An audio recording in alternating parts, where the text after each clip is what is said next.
السلام علیکم، کیسے ہو اسٹوڈنٹ؟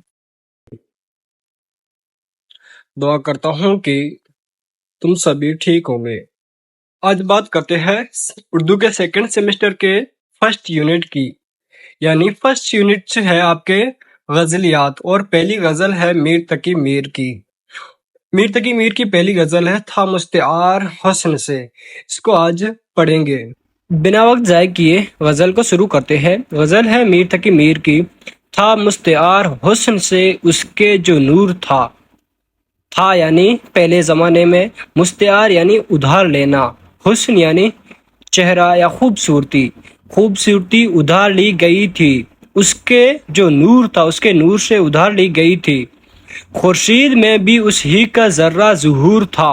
خورشید کہتے ہیں سورج کو، یعنی سورج کا جو نور ہے وہ بھی خدا تعالیٰ کی ایک جھلک ہے۔ اب سمجھتے ہیں اس میں شاعر کیا کہنا چاہتا ہے، یعنی سورج کی یہ جو گرمی ہے وہ ادھار لی گئی ہے خدا تعالیٰ سے۔ شاعر یہ کہنا چاہتا ہے کہ سورج کی چمک بھی خدا کے نور کا ذرہ برابر ہے، اور سورج نے بھی خدا تعالیٰ سے ذرہ برابر چمک ادھار لی ہے۔ ہم سورج کی طرف دیکھ نہیں سکتے جبکہ وہ صرف ایک ذرہ برابر ہے۔ خدا کا نور کیا ہوگا، خدا کی بڑائی بیان کی گئی ہے۔ دوسرا شعر ہے، ہنگامہ گرم کن دو دل نہ صبور تھا۔ ہنگامہ گرم کن یعنی چہل پہل، نہ صبور مانا صبر نہ ہو، نہ صبور صبر سے بنا ہے جس کے معنی ہے صبر نہ ہو، یعنی دل میں صبر نہ ہو۔ اس میں شاعر کہنا چاہتا ہے میرا دل جو ہے اس میں صبر نہیں ہے اور اس میں ہنگامہ مچا ہوا ہے۔ جس طرح بھیڑ بھاڑ میں ہنگامہ مچا ہوتا ہے ویسے ہی میرے دل میں ہنگامہ مچا ہوا ہے۔ اور آگے، پیدا ہر ایک نالے سے شور نشور تھا۔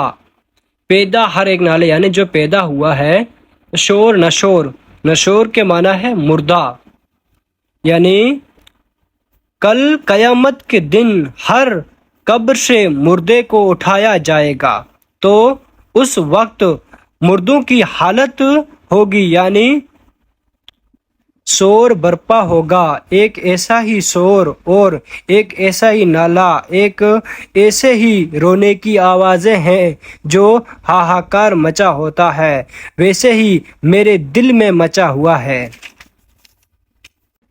تیسرا شعر ہے، پہنچا جو آپ کو تو میں پہنچا خدا کے تئیں، تئیں یعنی پاس، پہنچا جو آپ کو یعنی جب میں خود کو اپنے آپ کو پہچاننے لگا تو میں پہنچا خدا کے تئیں، یعنی جب میں خدا کے پاس پہنچا، جب میں نے اپنے آپ کو پہچانا تو معلوم اب ہوا کہ بہت میں بھی دور تھا، یعنی اب معلوم ہوا کہ حقیقت میں خدا سے بہت دور ہوں۔ اس شعر کی ایک مثال سمجھ لیتے ہیں کہ ایک ہم ہے جو گناہ کرتے ہیں اور کبھی معافی مانگ لیتے ہیں، لیکن ہمیں پتہ ہے کہ ہم کتنے گنہگار ہیں، لیکن خدا کے ولی جو ہے وہ خود کو نیک سمجھتے ہیں لیکن پھر بھی خدا سے معافی مانگتے رہتے ہیں۔ اسی طرح اس شعر میں بھی یہ بیان کیا گیا ہے۔ اب چلتے ہیں چوتھے شعر کی طرف۔ آتش بلند دل کی نہ تھی ورنہ ایک کلیم۔ آتش کہتے ہیں آگ کو اور بلند کے معنی ہے اونچا۔ آتش بلند دل کی نہ تھی یعنی دل کی آگ بلند نہ تھی، اونچی نہ تھی، ورنہ ایک کلیم، یہاں کلیم لقب ہے حضرت موسیٰ علیہ السلام کو۔ حضرت موسیٰ علیہ السلام کو کلیم اللہ کہا جاتا تھا۔ کلیم کے معنی ہے کلام کرنے والا، یہ لقب موسیٰ علیہ السلام کا ہے، یعنی کلام کے معنی ہے بات کرنا، یعنی حضرت موسیٰ علیہ السلام کو یہ نعمت دی گئی تھی کہ وہ خدا تعالیٰ سے باتیں کرتے تھے۔ اس شعر میں شاعر کہنا چاہتا ہے کہ ایک کلیم جو دل کی آگ تھی وہ زیادہ اونچی نہ تھی، اور یک شعلہ برق خرمن شد کوہ طور تھا۔ یک شعلہ، شعلہ یعنی بجلی، خرمن یعنی خلیان، اور کوہ طور ایک پہاڑ کا نام ہے۔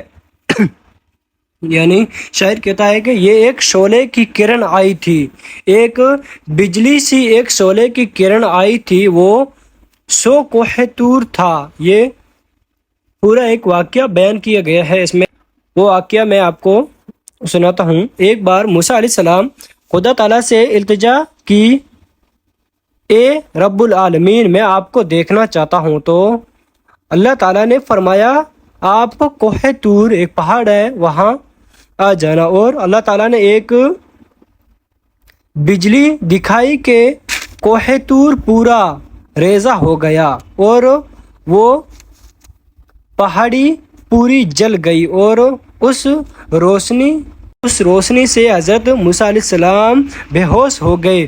تو شاعر نے اس واقعے کو کہا کہ یہاں پر اس واقعے کو یہ کنیکٹ کیا ہے کہ اللہ تعالیٰ کی جو بجلی تھی وہ اتنی تیز تھی کہ وہ سو کوہ طور کو جلا کر راکھ کر دیتی۔ خدا کے نور کی تجلی اتنی زیادہ تیز تھی، لیکن آپ کے دل میں جو آگ تھی وہ خدا تعالیٰ سے محبت کی، وہ اتنی تیز نہیں، اس لیے آپ بے ہوش ہو گئے۔ یہاں کلام لوگوں کو سمجھانے کے لیے استعمال کیا گیا ہے۔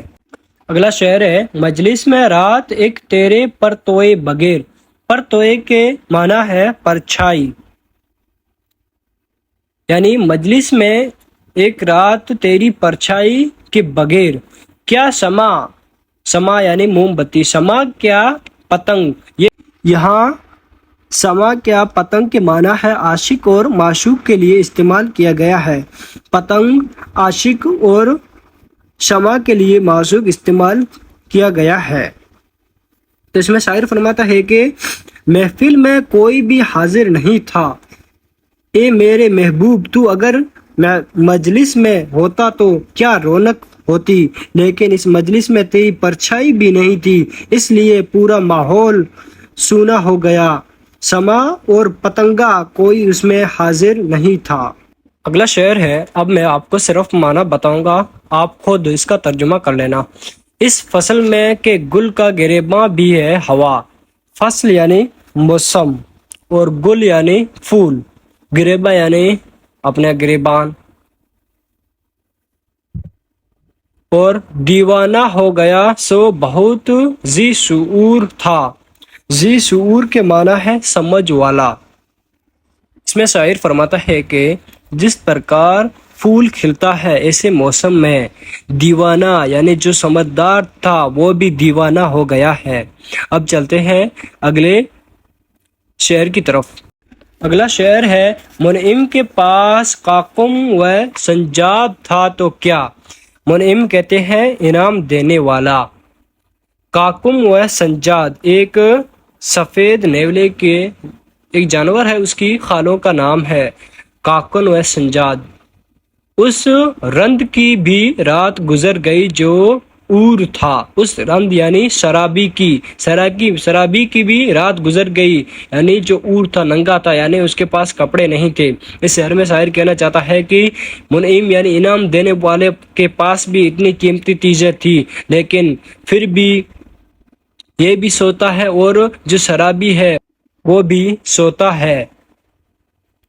اگلا شعر ہے، ہم خاک میں ملے تو ملے لیکن اے شپہر۔ یہاں خاک کے معنی ہے مٹی اور شپہر کے معنی ہے دنیا۔ اس شوق کو بھی راہ پر لانا ضروری تھا، یعنی جو بھٹکا ہوا ہے اس کو اس راہ پر لانا چاہتا ہے۔ اس شعر میں شاعر کہتا ہے کہ چاہے میں خاک میں مل جاؤں لیکن اس بھٹکے ہوئے کو راہ پر لانا چاہتا ہوں۔ اگلا شعر ہے، کل پاؤں ایک کاشیا سر پر جو آ گیا۔ کاشیا کا معنی ہے کٹورا کی مانند۔ اس میں شاعر کہتا ہے کہ کل جب راہ پر گزر رہا تھا تو ایک سر سے جو میرے پاؤں سے ٹکرا گیا۔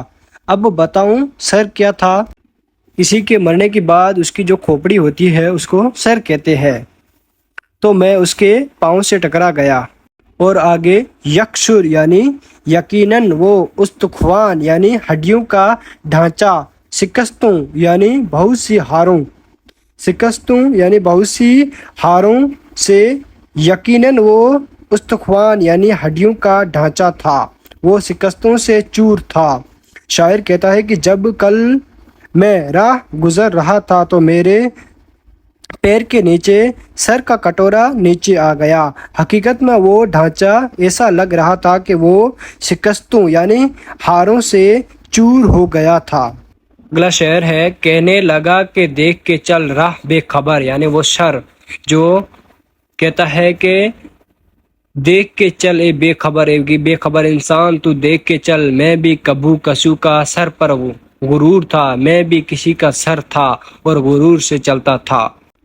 اگلا شعر ہے، تھا وہ طور شک حور بیشتی ہمیں میں میر، سمجھے نہ ہم تو فہم کا اپنے قصور تھا۔